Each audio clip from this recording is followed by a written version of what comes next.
It was therapeutic driving the scooter along at such a slow pace that you don't have to pay any attention to the road at all.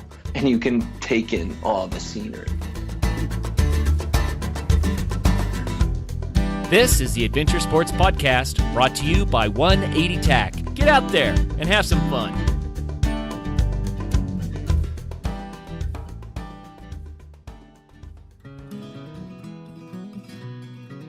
So there's this new backpacking food company called Peak Refuel. And honestly, I gave them a shot for my last backpacking trip.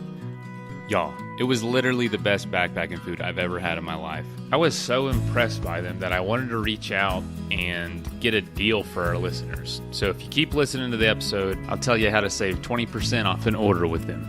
But until then, here's the episode. Hey, welcome to the show. Every once in a while, you hear a story that basically encompasses what adventure is supposed to be about. It has every aspect that you need, from danger to bizarre to a great motivation. And this story is definitely my favorite story that has ever been on the Adventure Sports Podcast. This is a flashback from over a year and a half ago, with a guy named Robert Shearon, who, to fight his drug and alcohol addiction while in college, he rode a scooter, literally like a moped, to Alaska from Colorado. And it is everything an adventure should be. So I encourage you to listen. He's incredibly entertaining. And if you know anyone that can tell a story like Robert, I am always looking for more people to tell their story, because this is the most entertaining episode I've ever heard on this show. I hope I didn't hype it up too much, but something about it just gets me. Maybe you resonate with that, maybe you won't. But at the very least, give it a listen. See if you feel the rawness of this interview. All right, here it is. Hi, and welcome back to another episode of the Adventure Sports Podcast. This is Travis. On the line with me today is Robert Shearon. I found Robert on Facebook, and he was actually, I think he was a friend of a friend's, is the way I came across you, Robert. And I thought your story was really cool. Robert had overcome some issues with addiction, with drug and alcohol addiction, and he wanted to give back to society. So what he did was he came up with this grand scheme of riding a 50cc scooter from Vail, Colorado, all the way up to Anchorage, Alaska, which is a 4,600-mile tour. So we're going to go into who Robert is and what made him decide to take on such a crazy little adventure. So first of all, Robert, thanks for joining me. Thanks for having me. Appreciate it. Yeah, my pleasure. So let's dive into a little bit who you are, where you're from, where do you come from? Give us a feel for who Robert Shearon is. I come from, born and raised in a town just outside Vail, Colorado. And so grew up in the mountains, skiing my whole life. I am the oldest of 4 kids with 2 amazing parents and 3 pretty awesome siblings as well. And grew up there. Life was full of, like, my backyard was a mountain. So I was always just exploring with my siblings and friends, building tree forts and getting into other shenanigans in the woods. And that was a big part of growing up. And then hanging out. Then in college was down in Boulder, where enjoyed that scene, always making sure to stay close to the mountains, and skiing was always a massive part of my life. And so that's where I grew up. In Avon is where I grew up. Yeah, so Avon, just west of Vail, Colorado. I just drove through there yesterday, as a matter of fact. Nice. It's looking nice up there, as usual. Was it snowing? Not in Avon. It was snowing on the other side. Okay. By Copper and Silverthorne, but it was dry in Avon. Nice. Okay. All right, so you grew up there. You had a bit of an adventurous background, I take it. So then you ended up in school down at University of Colorado in Boulder. Let's get into what it was that that kind of changed your life, and what you ended up getting into that made you decide to take a little scooter that far. I mean, most people don't do that. So let's go into that long story. Yeah. So, well, a big part of the trip and the whole reasoning behind it is sobriety, right? And not necessarily the motivation, but it came out of me getting sober. And so I'll start with back up to Vail, where I first started drinking and partying, other drugs and whatnot, in high school. Nothing crazy at first. It was just me and my friends getting drunk, drinking Budweisers, having a good time. And, for me, I would say definitely the adventurous type and an adrenaline junkie at heart. But what really it was me drinking and getting high to change the way I felt. And that worked. I became the person I kind of always wanted to be. I was able to talk and to people, to girls, or whatever the case may be. It just made me feel more comfortable and changed the way I felt. Drinking and getting high did. And it was fine in high school, kind of. When I say kind of, like, I got in trouble. Stealing was a big part of my story as well, stealing liquor, and ran into some trouble with the law. And, most of my friends I didn't get in trouble alone. I got in trouble with 4 of my best friends. And, those 4 kind of seemed to get it. Like, we're in trouble, we should chill out and not. Might recognize something here. Yeah, yeah. And, I was full throttle from there. They would, when your best friends that you're stealing with, they look at you and they're like, yo, you're crazy. Maybe. And I'm just like, oh, I thought it was just part of the crew, and yeah, I became kind of known for like crazy Rob pulling these different types of shenanigans here and there. And that just moved. I stayed out of trouble for the remainder of high school after we got caught stealing. But once I got to college, it was like game on. I wasn't living under mom and dad's roof anymore. And the first week of college in Boulder's a pretty big party school. And the first week I woke up in detox after just going out to party with my friends one night. And nothing crazy happened. Just the police brought me home, or brought me to detox, dropped me off, and I blacked out, so I don't really remember exactly how I got there. But I do remember the next morning waking up and calling my dad. Was in tears, pretty upset. And one thing I do remember was promising him that this would not happen again. And the next weekend, I was back in the drunk tank. And it was just from another night, going out Friday night, blacking out, and getting picked up by the cops. Like, I wasn't causing any trouble. I was just drunk, stumbling, walking home back to the dorms, and they picked me up. And so I had to stay clean for the remainder of the year, because Boulder had a strict policy of 3 strikes and you're out at University of Colorado. And I tried my hardest to control my drinking, and what that looked like was anything from only drinking beer to carrying a Sharpie around and marking on my hand how many drinks I had, to picking a drinking buddy to say, hey, I'm only drinking when you drink, and that kind of worked for a little bit, but eventually I just went back to the way I wanted to drink, and it got me in trouble for a 3rd time. And that was a big one for me. I remember it was like finals week, spring semester. I just had finished my final. I had one more to go, and it was Saturday night, and I had a couple days in between the tests. And I went out with my friends, and well, for me, I said I was only going to have 2 beers, and I did, but those 2 beers were 40 ounces. And man. yeah, so like telling my dad the story, like after I had gotten in trouble, I was like, I only had 2 beers. And then it came out that they were 40s, and that wasn't, that made a lot more sense. So I had the 2 beers and ended up going to grab pizza with some friends and got in a fight in the parking lot of Cosmo's Pizza on the Hill in Boulder, Colorado. I know it.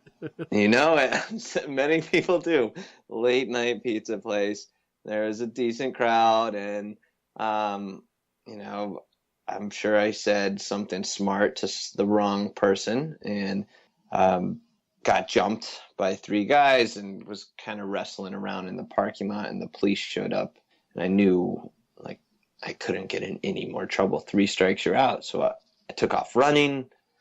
I dodged one cop, juked him out, and he kind of fell to the ground, and he popped back up and shot me with a taser. And from there, it was kind of game over. I fell in the middle of Broadway and was carried off in a gurney on a stretcher. And dang, that's so serious. Yeah, it was. This is what it looked like. Not all the times when I partied, but I would have like some bad luck is what I attributed it to forever. Bad luck and a lot of blame on the Boulder police, but I could never accept responsibility. Yeah. But as I was getting loaded into the ambulance, all my friends that went to get pizza were like just alongside of Cosmos, like watching this happen. And I made eye contact with every one of them while I was on the stretcher, and I was thinking like something has to change.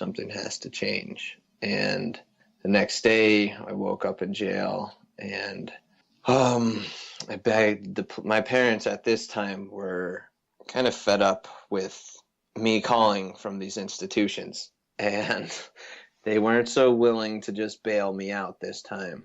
And I was able to talk to the police and convince them to let me out because my parents wouldn't pay bail, and I had one more final to go.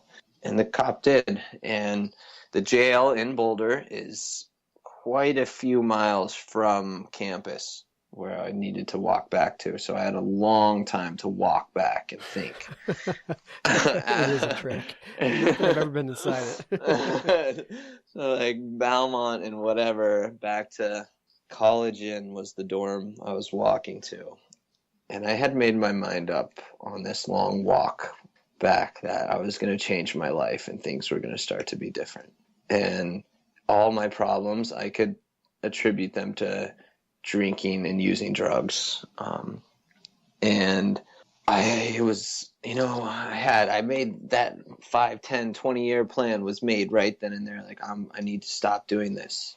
And I got back to the dorm, and well, in Colorado, weed it's legal now, but it was always huge. And I got back, and my friends, they were hanging out, and I rolled a spliff with them and got high right then after I had told myself I'm changing my life, because that's the only way I knew how to deal with these uncomfortable feelings, the way I dreaded feeling the way I felt that day.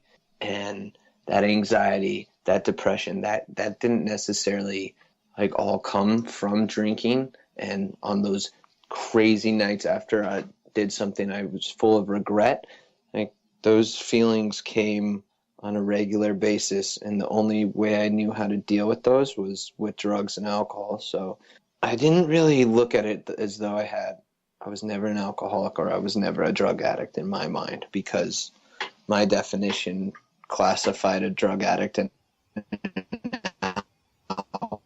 alcoholic as someone who uses drugs every single day or drinks every day and most likely wears a trench coat and lives underneath a bridge and is homeless. That's just the way I thought of it. And, I wish I could tell you, like, at age 20, I had figured it out. That's how old I was then, but I hadn't. And I drank for 4 more years and partied for 4 more years. So now you kind of have a little background of what it looked like for me partying. And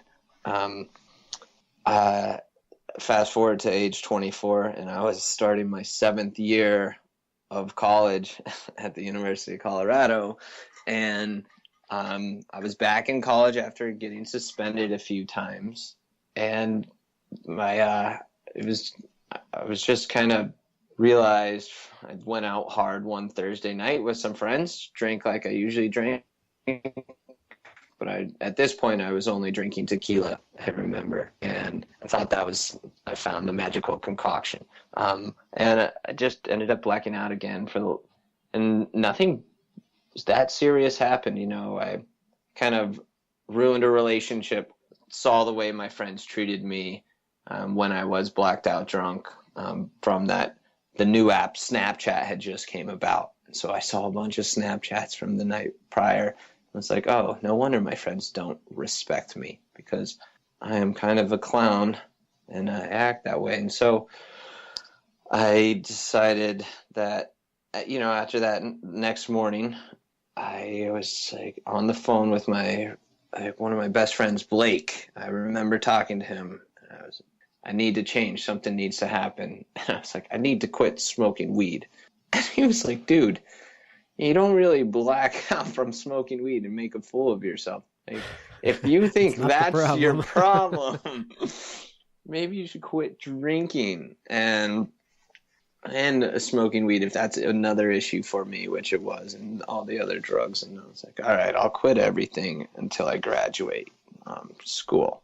And so I stopped after that Thursday night, and I could stop for 4 days, and I felt terrible, like all the sweating and shaking. And the last night of drinking, I did have this massive cut on my leg that the stitches got ripped open, and I thought that was infected, and that's why I'm shaky and sweaty and can't sleep. So I went to the doctor on campus for a doctor's note to get out of class that I had missed that morning.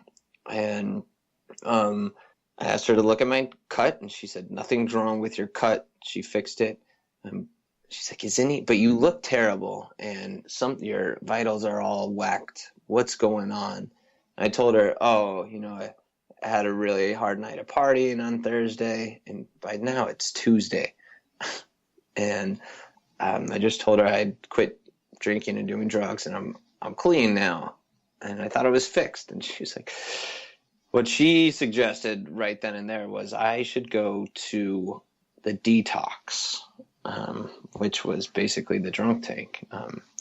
And in my head, I was like, I can't go there. I've woken up there. I'm not going back. No, thank you. And she was pretty adamant about me going to rehab then. I said no. And she said, well, I can't write you a letter unless you get help. And I was furious because I had missed a speech, and I was like, I'm screwed. And so I left Wardenburg Health Center on CU's campus, bawling my eyes out, not really knowing what to do. And I decided to go to my boss on campus, and I was a security guard at the time. And I went to her, and I was crying, and I just said, I've been told several times by different counselors that I might have a drinking problem.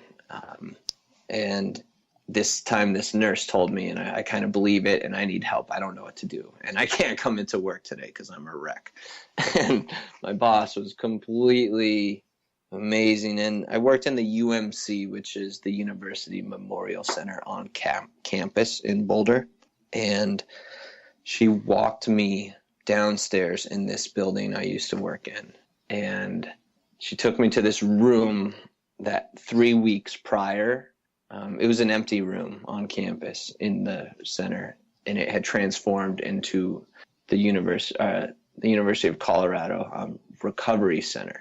And it's kind of like she dropped me off at daycare. She's like, here you go. And the director of the center was there, and he asked me, what's going on? And I told him what had been going on the past couple of weeks of my life, and he was like, you should go to rehab. I was like, I can't go to rehab, man. I'm in year 7 of college, which is already not normal. I just need to get it done.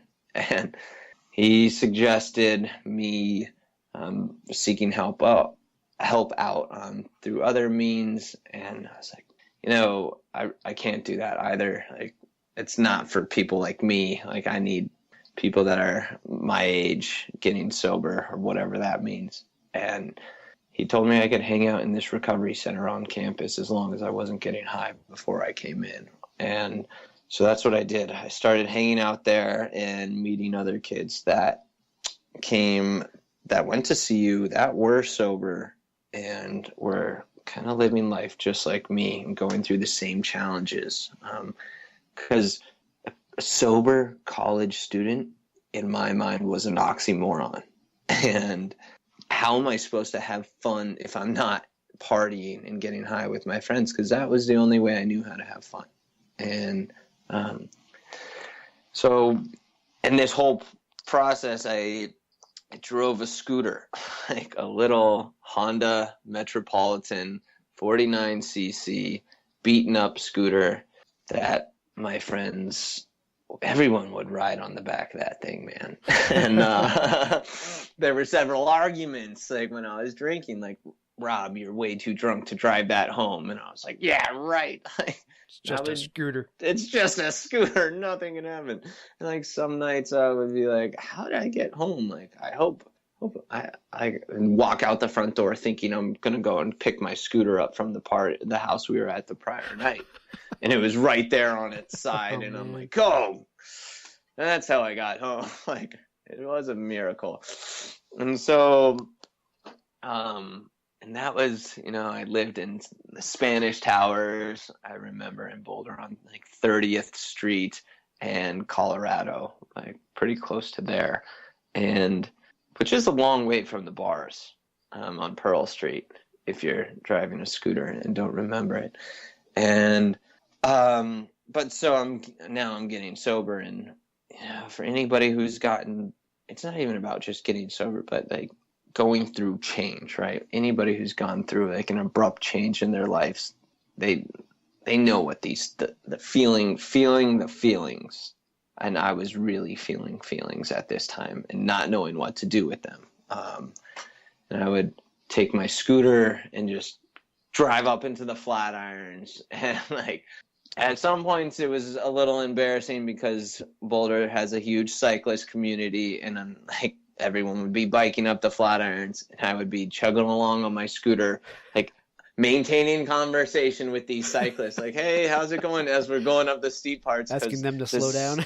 Yeah, exactly, because the scooter is going so absurdly slow, and I'm like, oh man, these guys are working. And I'm like, but I mean, cruising at the slow speeds and just, that would help me. I would do that for hours anytime I felt like getting high or going and drinking, because I still my friends could drink normally and not like ruin their lives, and I would still hang out with them, but sometimes it was hard, so I would go on these long scooter rides. And then so the idea didn't necessarily spark just from that, but I also had one of my best friends, Tony.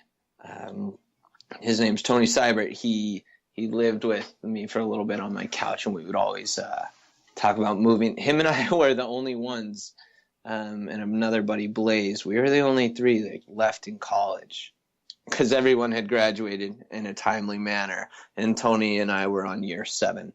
And after we graduated, we were going to move up to Alaska and just continue our life as ski bums. We'd both done these big mountain competitions, and skiing was a huge part of both of our lives. And so after we graduated, moving up to Alaska was one of the ideas that both of us had. And Tony passed away skiing in an avalanche on January 7th, during Christmas break before we went back for our final semester. And that was pretty, obviously death is like difficult to deal with. And, staying sober through that was only possible because of Tony. I would go out to parties with him and people would be kind of confused why I wasn't drinking anymore. And Tony would be like, Robert's sober now. He is like 3 weeks sober. And he was so proud of me. I was embarrassed to the fact, and Tony was here next to me bragging about the fact that I'm sober. And, that was a huge, at 3 months sober, to have one of your best friends die and like not get high to kind of numb out. Right. That was what kept me going, was the fact that he would brag about me being sober, as I was kind of like a little skittish. I'm like, hey, shut up, man. But so I remember, like, I was in February, there was something called a startup weekend in Boulder, Colorado, which is a bunch of entrepreneur type minded people get together for one weekend, form teams, and work on these business ideas, and the goal by the end of the weekend is to have some business idea and a team form that you can continue working on afterwards. And people pitch wild ideas at these events. I don't know if you've ever been to one, but I was at this one, and this guy said, you should pitch an idea, any idea. And I was like, well, and Tony had just passed away. And I'm like, I don't know where the idea of like the scooter, like it was therapeutic driving the scooter along at such a slow pace that you don't have to pay any attention to the road at all. And you can take in all the scenery. And I had once been to Alaska prior with my dad, and any skier knows like that's the destination for skiing. Everyone wants to go heli skiing in Alaska, and Alaska is just badass in general.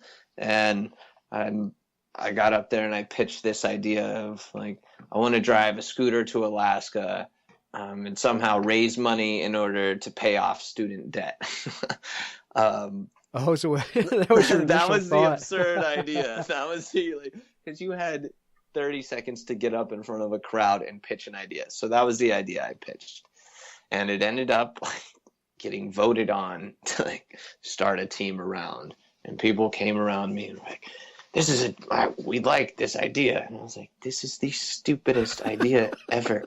Who are you people? Like, yeah, exactly. And it didn't work. Like, we didn't even focus on that idea for the weekend. I was like, no, this is absurd. You guys are absurd. I don't even want any part of my own idea. See ya. I'm starting a team with these people that have a viable idea. And, but I had, after that weekend and starting to like mull it around, I was like, I could totally drive a scooter to Alaska. The whole student loan thing, that was just the business side of things. But I remember writing in a journal and writing how I'm going to drive this scooter to Alaska. And I had my buddy Blake and my other buddy Gio on board. And those two were like the too few friends that thought this was a good idea. They didn't even necessarily think it was a good idea. They kept asking, why not a motorcycle? Something a little faster, maybe? And I was like, you don't get it, though. Like, we don't, like... And eventually they kind of fell out of the equation, and it just became me. And I knew that I was still struggling in the sense with... I mean, I think it's the common human struggle to figure out, after you're graduating college, what am I going to do now if you don't have a job set up? And I thought that the time on this trip is where I would figure out not only what am I going to do, but I also had a huge fear of being alone with myself. And I struggled with that forever. If it's a Saturday and I want to go on a hike by myself, like, I will go through my phone book and call anybody before I go on that hike by myself. And so I knew to overcome that, like a scooter, you're kind of stuck going 25 to 35 miles an hour. Like, you can't get anywhere fast if you start like feeling lonely. And I knew that would make me deal with that fear. And so that was another part of the scooter trip. And then yeah, that's pretty much those two, that the combination of wanting to move to Alaska and then it not really gonna happen after Tony passing away, and it was pretty meditative driving a scooter long distance, paired with the idea of being alone for 3 months and having nowhere to go to escape. Yeah, so it was more of to force yourself into solitude and work through everything you needed to work through. I get that. Nice. And that's difficult to explain in one go to some people, and some people just look at you like, yeah, you're crazy. No, I think even people that aren't, hung up on drugs or alcohol, I mean, that's a soul benefit, for anybody to be able to do something like that. I totally get it. Yeah. And then I think from there, like I had a lot of pushback from definitely my parents. My parents were number one fans of me not doing this trip and were hoping and praying anybody could talk me out of it. Yeah, and it made sense, mom and dad not wanting their son to go and drive an absurd distance on such a slow, because you're in the shoulder of a road, you are getting passed by semis, and the chances of getting clipped by a car are pretty high. And then of course everyone's like, are you going to get eaten by bears in Canada and all that stuff? Yeah, but the reality is that slipping back into drugs and alcohol is far more serious and risky. You think about it. Yeah. Riding a scooter on the side of the highway is nothing by comparison. Yep, exactly. And so I remember one time my dad would always ask these questions. He would be like, what if this happens? What if that happens? And I didn't want to say, I don't know what I'm going to do. But finally I was like, hey, if you're going to keep asking these questions, I'm not going to talk about the trip anymore with you. Like, if you're going to be negative, let's not talk about it. Or you can talk about it if you're positive about the trip. And the next day he had bought this traveling to Alaska via road, like a $35 app on the phone, and he was all about it, and he's more excited than I am about the trip now, and it was a click. That was pretty cool to see. So he decides he wants to help you at this point. He's saying, well, if my son wants to do this, then I guess I'm going to kind of dive in and maybe help him work it out. Or at least just stop asking the what if scenarios, because I had no answer to any of these. What if you break down? What if blah, blah, blah happens? So I don't have too much mechanical experience. I know how to replace a flat tire.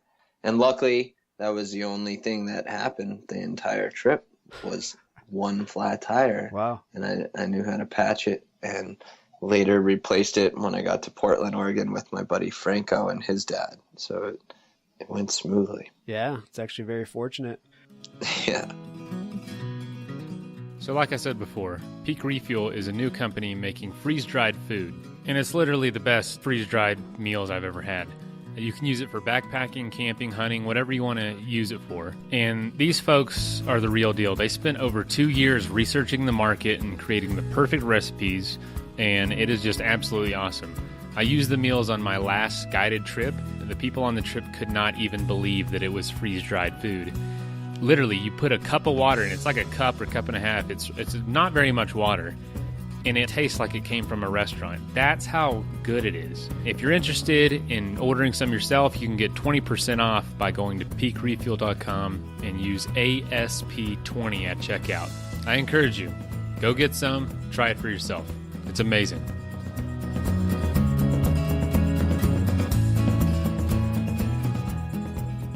This is Colorado nature photographer John Fielder with a great idea for gifting our state this season. Don't get mad at me. My latest Colorado book actually takes the color out of colorful Colorado.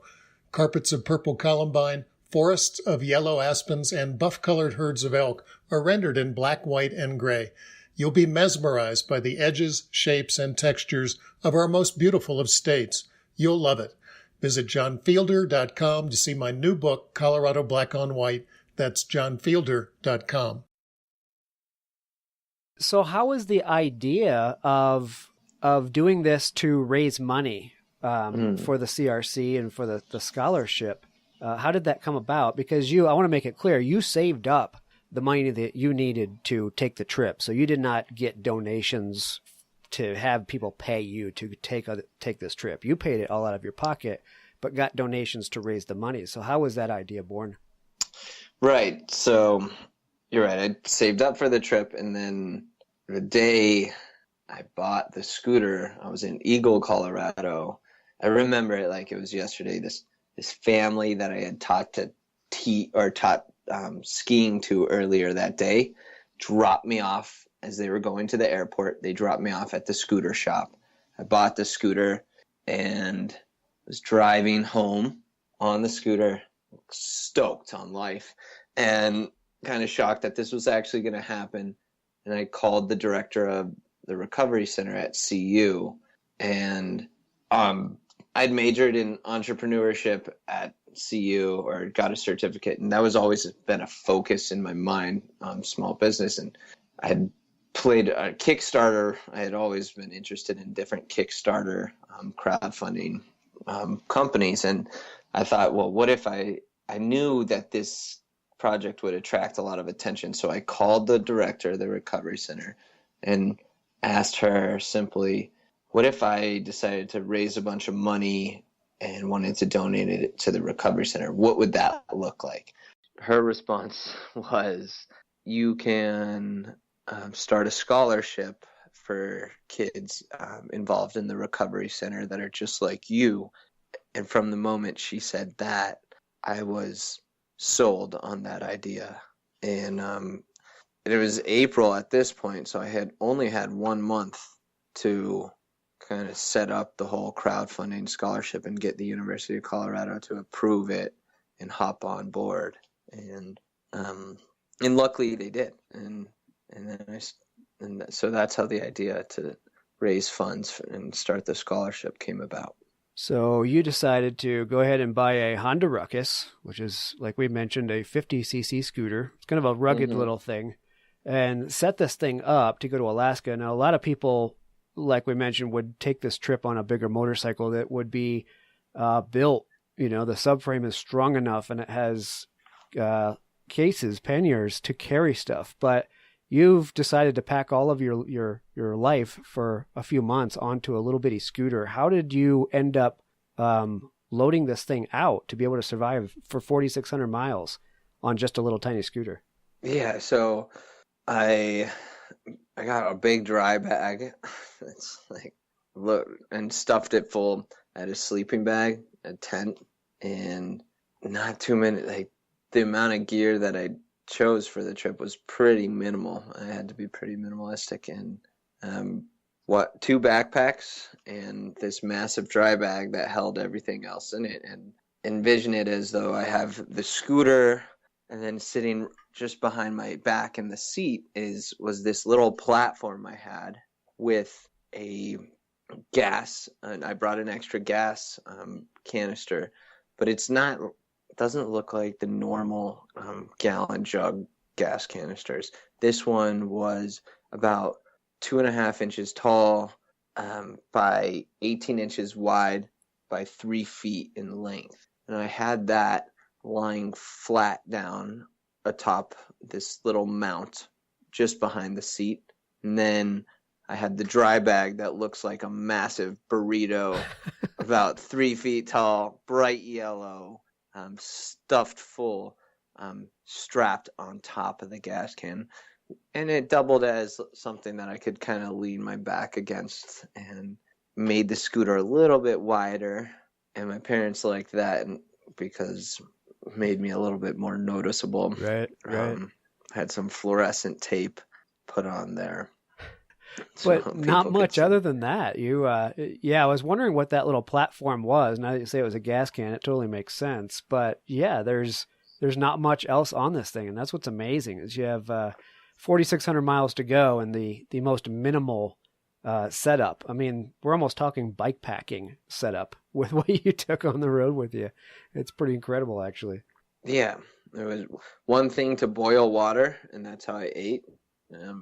Just different things. A jet boil is what I brought with me, and water purifying tools, and that's pretty much it. That, you know, and a tomahawk that I didn't use once, and that was a pain in the ass to pack every single time. And I was like, why do I have this awesome tomahawk that I'm not using? Why not? But, right? Why not? Yeah, exactly. All right, so you head out of Avon, and the first thing you did was you went north up to Steamboat, and part of what you were doing on the road was talking to kids at schools. Tell me a little bit about that. Yeah, so that was probably one of the most difficult parts of the trip, was organizing with different schools and juvie detention centers to let me come and talk to these kids, to basically let them know that you can get young or sober young, and you can still do fun, crazy things while you're sober. For example, drive a scooter across the country to Alaska. Because that was a huge thing for me. Like, I didn't believe if you would have asked me, how do you have fun other than, like, for me, it sounds silly now because most people can answer that question. But, you know, apart from drinking and smoking, it was pretty much embedded in every activity. So I just wanted to let kids know that you can still have fun and do crazy things if you have to stop drinking and getting high. And I started off by calling so many schools. I had a list of like 50 plus schools that I wanted to go and stop by along the way. And you can't really call a school and say, hey, I used to be like an active drug addict and alcoholic, and now I'm driving a scooter across the country. Let me come and talk to Open the the kids. doors. They're like, what the hell? Like, make sure you do not come through the town. So I had to change up basically the pitch that I gave these counselors or principals. I finally molded it into something that was a little more in line with what they were expecting. I didn't tell them I was on a scooter, because not many people, nobody, there was never a reaction from someone when I told them, hey, I'm driving a scooter to Alaska. I think that's a great idea. Not one person said that ever. You know, like, They were already that's a little crazy, standoffish. you know. Yeah, most people are like, that's ridiculous. Some people are like, that's crazy. That's really, really crazy, but it's awesome. And so I just told them I was affiliated with the University of Colorado in their Collegiate Recovery Center, and we're doing outreach to high school youth about addiction and recovery, and letting them know about our program at this university and this resource, and letting them know it exists at others if they're considering college. And that got me into some schools. Other schools were not so for it. But it did start in Steamboat, where luckily I was able to just go and kind of tell my story to kids, basically let them know, like, you know, it's not up to me whether, and I don't really care if you go and drink and get high.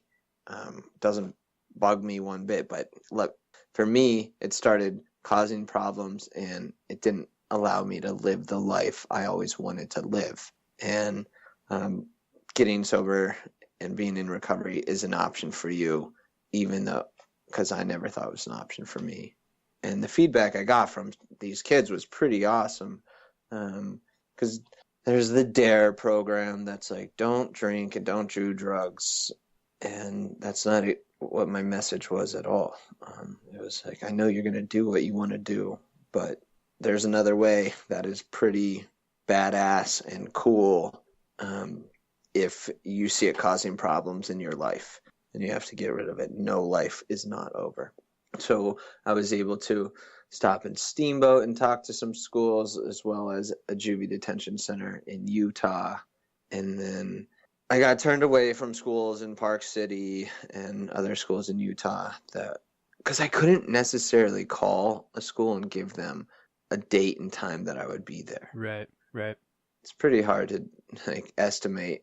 It's like several hundred miles on a scooter that goes 25 miles to 35 miles an hour. And you're not into telling them that you're on the scooter anymore. So Yeah, and I'm they're like, saying, how come like, you don't when have do a you better think- itinerary than that? Yeah. Like, when do you think you can get here? Oh, well, I don't really know where I'm camping tomorrow night. And if it's going to rain, I might have to put, they're not so into that. And I remember it was a Wednesday night or it was Thursday morning. I woke up in Nevada off of Highway 50, like the loneliest road. And I knew Tahoe was the next stop, and I had one of my good friends, Caitlin. She opened her house to me in Tahoe, and I wanted to sleep in a bed. And I also knew that the high school in Tahoe, like if I get there Thursday, maybe I can introduce myself and talk to the principal, and he'll let me come and talk Friday. That was my goal. And so I took off Wednesday. Yeah, it was Wednesday morning. I took off, and I drove 18 hours straight. It took that long. I thought I was going to get there much quicker, but it took 18 hours to get to Tahoe through rain, and it was snowing, and it was miserable. And I finally showed up at like 4 a.m. to Tahoe, and I had left messages with this principal at, I think it was South Tahoe High School, and letting him know I was going to stop by to see if I could just chat with any high schoolers. So the next morning, after 2 hours of sleep, I woke up to drive around the lake. I'd never been to Tahoe before. I didn't realize Tahoe's pretty big. And from the north side to the south side, I just hopped. It was a pretty day out. I hopped on the scooter and started driving to the high school. And I didn't have my rain gear with me. And it just started pouring rain. And so I show up to the school soaking wet, and the way the water built up, it kind of looked like I had just pissed myself completely. And here I am going to meet with the principal, and Let me to the students, please. yeah, exactly. And he was the man. He was really cool. He saw me right away, and I kind of told him what's going on, expecting him to say, yeah, come back tomorrow. And he's like, oh, cool. Yeah, there's a class right now. Let me make sure you can talk to them. I was like, great. Soaking wet. Looked like I pissed myself. Like, their kids are going to just, and right when I walked in, like, everyone's just laughing. Like, and that was the first question. Like, did you pee yourself on the way over here? I'm like, no. Don't do drugs, kids. This is how you'll turn out. Exactly. That's hilarious.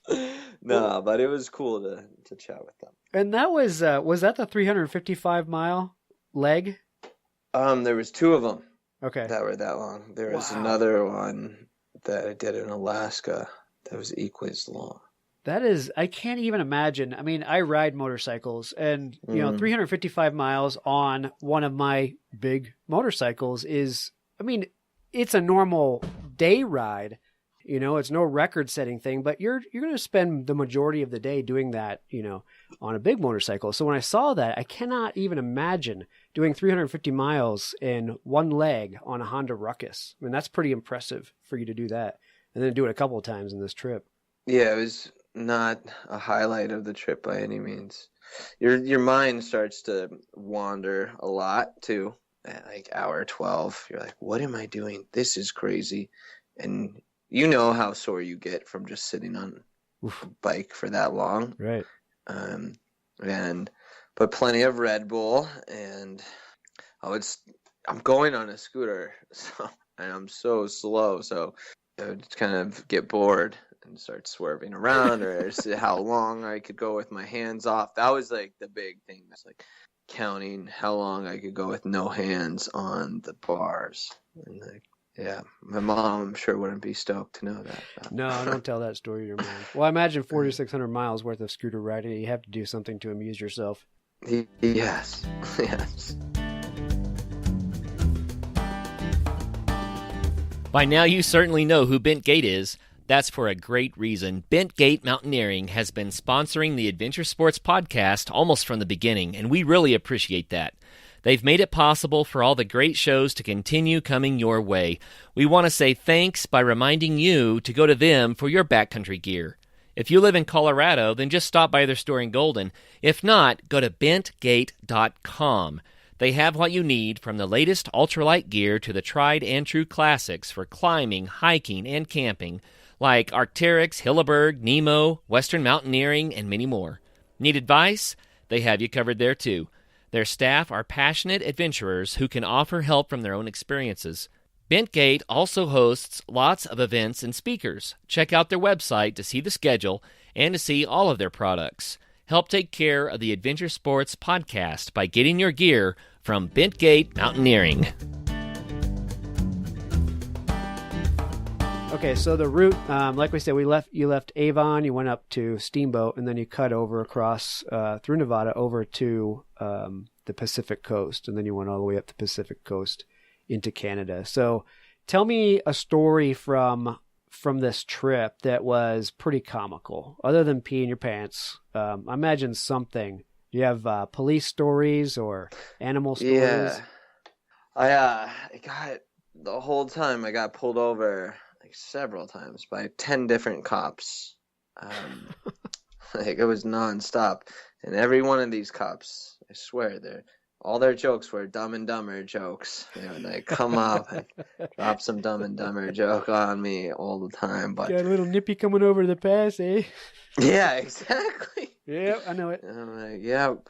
And usually they were not stoked like when they saw me. Like they were ready to bust me or something. Because one time I was just swerving back and forth, and the guy's like, "What the hell are you doing?" I'm like, "I'm on Highway 50 in Nevada, going maybe 30 miles an hour, extremely bored. What else do you want me to do?" And then I got pulled over again. It was mostly getting pulled over because I didn't have any license plates for under like 50 cc's and under. You don't need a license plate in the state of Colorado, but in California and other states, you do need a license plate. I wondered about that, if you had checked the laws in other states, because I knew that was a law here, but I wasn't sure if you had reciprocity or how they treated that if you're over the border. Yeah, the way it works is you do have to have a motorcycle license in other states, technically. But no cop knows that rule at all. Like every police officer that pulled me over, not once was there mention of needing a motorcycle license. And they always I could have told them it's allowed in Colorado, and they would have let me go, which was pretty sweet. But getting into the border was kind of difficult from being from Colorado with the whole weed deal. Right. Up in Canada, you mean? Up in Canada, yeah. So I remember pulling into the border. I had a GoPro on top of my helmet, and they were not stoked about me filming them. So immediately asked me to stop filming, and they asked me to come inside. And I had also asked, like, where can I exchange this American money? Because of course I lost my debit card, and right as I was going into Canada a few days prior. So all I have is cash now, and I needed to exchange it or whatever. And I asked them where I could go, and they're like, "Oh, just come inside." I'm like, "Oh, sweet." And come inside, and I'm like thinking they're going to help me exchange these bills. And I'm like, "Oh, they're nice. And this lady, like the epitome of like the bad cop, right? Not stoked. And she's like, asking me all about my trip. Yeah, but I just need to exchange these bills. You don't understand. And she's like, "We are not a bank. You are here because you're not being allowed into the border." And I was like, whoa. And they wanted to search my bag, and I had a bunch of fireworks in my bag. Wow, man. You give yourself every opportunity, don't you? Because I was like, when you come back and people are like, "Why do you have fireworks? Why do you have fireworks?" Well, I can't carry a gun across the border. And then you can't carry fireworks, but they'll just throw the fireworks away. If there's a bear after I go hiking, like for one instance, I had to use the fireworks. Was in California, and I could hear these mountain lions at night close to my tent near Redding, California, just going back and forth. And like I just started shooting off different bottle rockets and other firecrackers. And that was like I have a knife, a tomahawk, and some bottle rockets, and that's what was going to keep me safe. Dude, I gotta give you credit on that one, though. I mean, that it sounds funny when you say it, but I can't say I've ever thought about firecrackers to ward off the wildlife. Yeah, that's works not better bad than thinking. anything. That's hilarious. Yeah, and so like every hike I went on always had firecrackers. All right. You know, Interesting. I'm pretty into wildlife and understand like that is a definite amazing tip. Like if you can't carry a gun, carry a flare or some firecrackers. All right. Cool. So how did the Border Patrol, did they end up searching your bag? No, they wanted to search it because I was from Colorado, and who the hell drives a scooter if they're not stoned? And at least this far, they thought. And I was luckily able to just have this lady watch the video in this crowdfunding campaign I had for the scholarship. I convinced her, it's like, please go to this website and watch this and understand I am not high right now, and you don't need to search my bag for weed. And after she watched that, she sent me on my way, and I drove from there. I was kind of rushed. It was getting dark. I was like, can you just please let me go? I need to find somewhere to camp before dark. And that was another red flag. Do not tell the Border Patrol you're just going to find somewhere to camp, because they are not down with that. No. So I drove through Vancouver, and it was pitch black, and I found this place to camp. It was by, I forget, I think it's Horseshoe Bay, but I'm not 100% sure, just a little north of Vancouver on the way to Whistler. And I pulled into this park, and I thought I set up my tent and everything in these trees. I thought I was tucked away pretty well. And then it gets light really early in Canada during the summer, and I woke up and it was already light, and there was like families walking their dogs, and I was right next to a playground in this park. And I get out of the tent, and there's just like families playing with their dogs all around, looking at me like, what the hell is this guy doing here? And That's like the guy a in the scooter scooter just parked on the one. I'm like, oh man. Did you shoot any fireworks at him just to get me No, to go I away? should have. I would Keep have. the kids from like yapping that early That's in the hilarious. morning. You think you're all tucked away doing some boondocking, and turns out you're in the middle of a park with swing sets and stuff. Yeah, exactly. Oh man. Yeah. All right, so you head up through Canada with your fireworks, and you finally get to where you can cross on the ferry, and then over to the state of Alaska. You met a bunch of kids on that ferry that I read about. Tell us a little bit about that. That was pretty awesome. I was after being in Canada for a couple weeks now, by myself, and I decided to take a ferry from Prince Rupert, British Columbia, up to Haines, Alaska. And I hopped on the ferry and ended up you could rent a room in the ferry, or you could just camp on the deck up top with whoever. And it ended up being a group of 30 plus kids on their summer camp up on the deck, camping on lawn chairs underneath the stars with me. And it was definitely, at this point, the trip was becoming pretty difficult. Not necessarily what I had expected it to be. I expected it to kind of rejuvenate me, help me figure out what's to come next in my life. And instead, it was a lot of isolation and a lot of dread and worry about what's going to come next in my life. And it wasn't in the best headspace.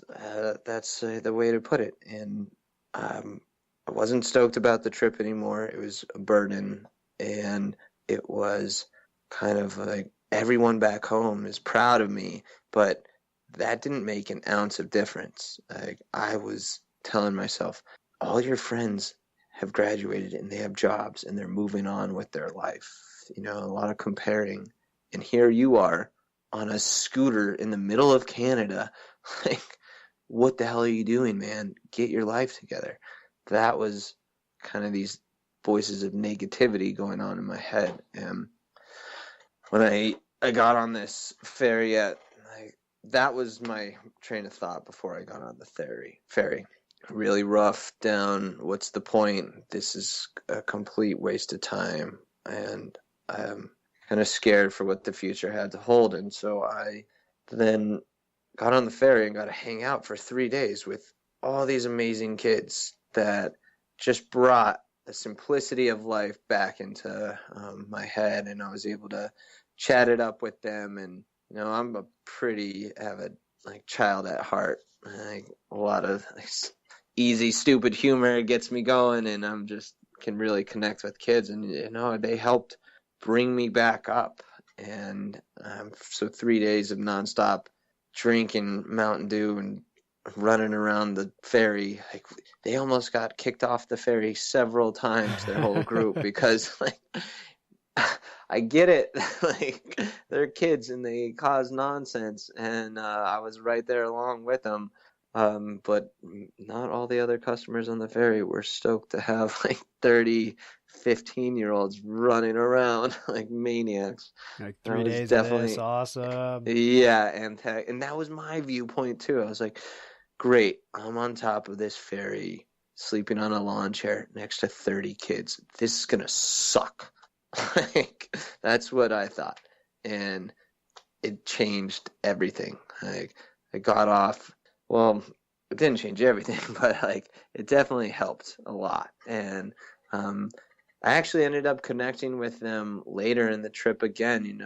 About a month later in Anchorage, they were at a baseball game, and I had coordinated with the camp counselors that I would surprise all the kids at a baseball game in Anchorage, and showed up to the baseball game and surprised the kids, and they were all in shock to see me a month later because they thought they'd probably never see me again.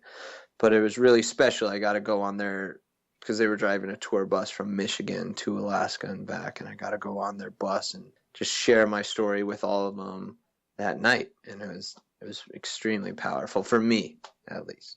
Yeah, that's cool. Yeah. So what was the one time that you just had this revelation along the trip, the most impactful realization during this whole time? You want to know what that moment or circumstances were? Yeah. What was that? What was it like? I mean, what was the moment, and what was going on in your head? Yeah, I know that moment extremely fondly, and it's really close to my heart because it didn't only change the trip, but it definitely changed my life. And I got to Haines, Alaska off this ferry, and Haines, Alaska is where they have the World Championships for the Free Ride World Tour, which is a big mountain skiing competition. Mm-hmm.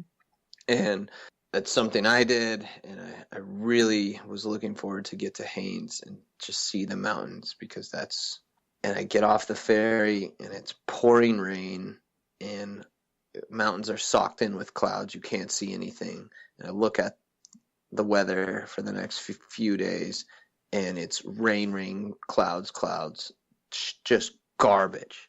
And 3 days prior, my morale was extremely low, and I wanted to throw in the towel in so many different ways on this trip, on everything, just give up and shut the world out. And the kids brought me back up on the ferry. I get off the ferry, and my head goes right back to, this sucks.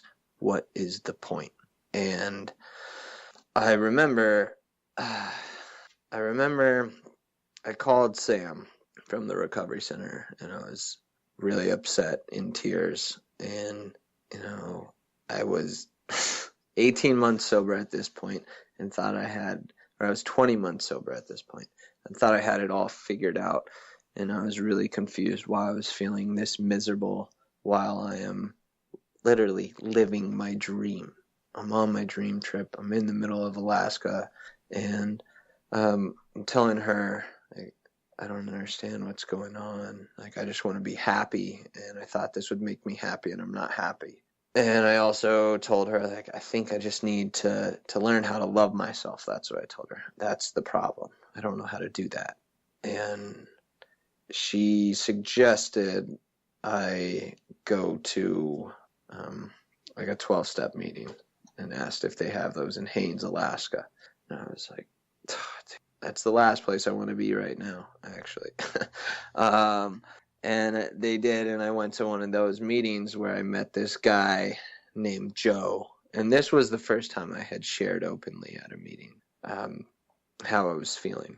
The way I was feeling was like, I don't understand what's going on. I'm living my dream, and I've never been more miserable in my life. I don't know why.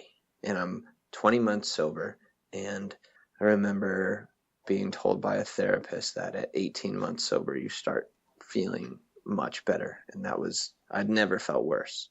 And so I was just waiting for something to happen. And this guy, Joe, asks me, he comes up to me after this meeting and tells me that he's felt the same way. And he asks if I had ever done the work of these 12 steps, been through them with anybody. And I said, no, I don't really have time for that.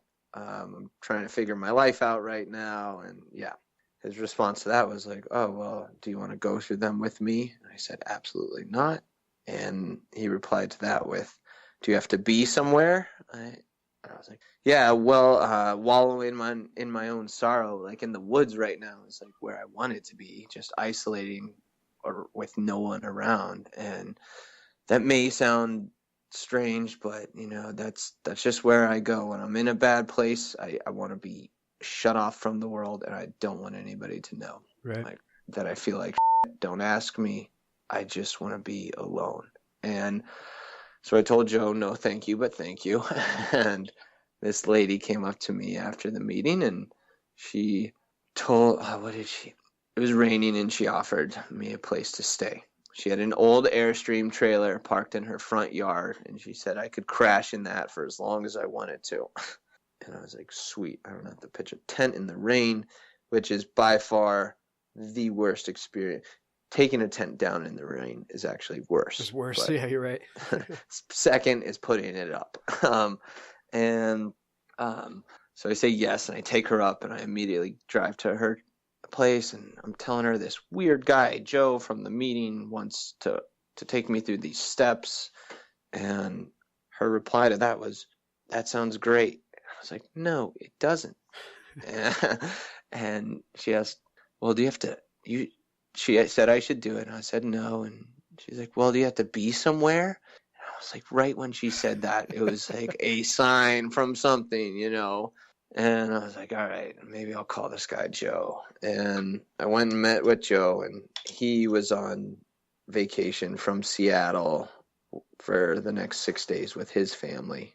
And he offered to hang out with me every day and take me through these steps. And, those 6 days of spending the time and doing all this work that was suggested and just following Joe's direction, it changed my life. And that's the moment.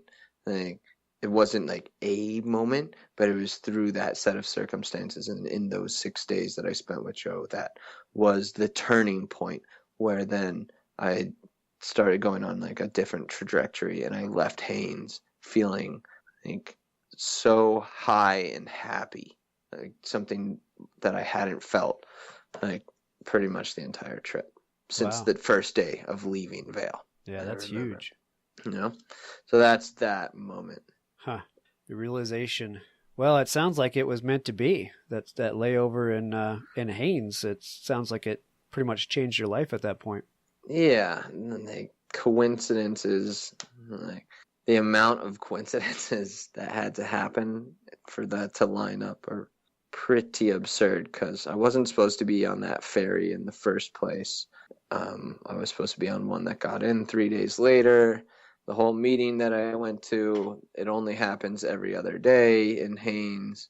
Joe had just gotten off a flight from Seattle. I could list like a million more that made it work out for him. Oh, yeah. Well, even all the way back to the, you said the CRC had just been built 3 weeks prior to you entering it. And, had that not been ready for you, things could be completely different. Yeah, that's very true. Wow. So you've been sober now, what's this, 3 years now? Yep. Oh, good for you, man. Congratulations. Thank you. Obviously, I don't know what it's like, but I have to think that it's gonna be, near impossible to do. So I know that's a huge achievement that you've done. So definitely congratulations on that. And I hope the story that you're telling basically gets into some ears of people that might need to hear it, to realize that there's other stuff out there, and there's you just got to find your reason to quit and follow those steps and follow it through and find some help where help is. Yeah, exactly. And it's different for everybody, but just knowing it's out there is pretty cool in itself. Yeah, absolutely. So now back to the reason you did the ride, which, allows us to circle back to that. Your point was to make sure that people understood that it was out there. It wasn't so much to run around the country and tell people don't drink, don't do drugs. It was more that, look, if you do find yourself in this situation, just realize that you're not alone. You're not lost. There are places, especially with your message, there are places for students and college kids that you can turn to. And your point was to shed a light on the Collegiate Recovery Center in your situation. Exactly. So you raised, if I have this right, $24,685. Yeah, and there was additional donations afterwards from over 200 people that raised over $25,000. Wow. And that was the final numbers. Yeah. That is cool. Very cool. And one of the things that I was reading, one of the things you were also raising money for was for a second chance scholarship. Tell me a little bit about that. So that scholarship we just gave away the first scholarships to the recipients this spring 2017 semester at University of Colorado. And that is for anybody who's involved in this recovery center on campus. And let me set this straight. Like, the recovery center on campus is a room that has some couches, some chairs in it, and some tables for you to do homework at. But it's there for students to come in at any point during their day, before class, after class, and meet other students that are in their same circumstances or going through similar things. And they have different activities going on to bring kids closer together, or just to have fun at, and it's a pretty cool place. And that's where, so the scholarships for kids that are involved in that community on campus, and they're usually, to get the scholarship, you have to be a pretty big member of the community and willing to help out and help other students that are going through similar things and share what was given to them. Okay. Yeah. And so what does the scholarship do for them? How does it help out? Is it scholarship for education or to take care of some bills as they're going through this, or? Yeah, so we decided to leave that open to each individual student to choose how they're going to have the funds directed, whether that's towards tuition or towards rent or whatever they have going on in their life. Just to lend them a helping hand as they're pursuing support. Because there's a lot of non-traditional students. The regular college kid is 18 to 21, 22, and we have a lot of students that had to go to rehab or had to take time off. Like myself, I was a 7th year senior, and that was that place. So the scholarship is in place for them, in the sense of the non-traditional student, where they may have other bills that they have to pay, and a lot of them are working as they're going through school. So if we're able to provide a scholarship for them to be able to work less and spend more time on campus at this recovery center and become part of the community, a bigger part, that is our main focus. Okay. Well, awesome. And man, I would assume there's other centers like this all around the country that are doing this at other campuses. So bringing some awareness to those too at the same time is a good thing.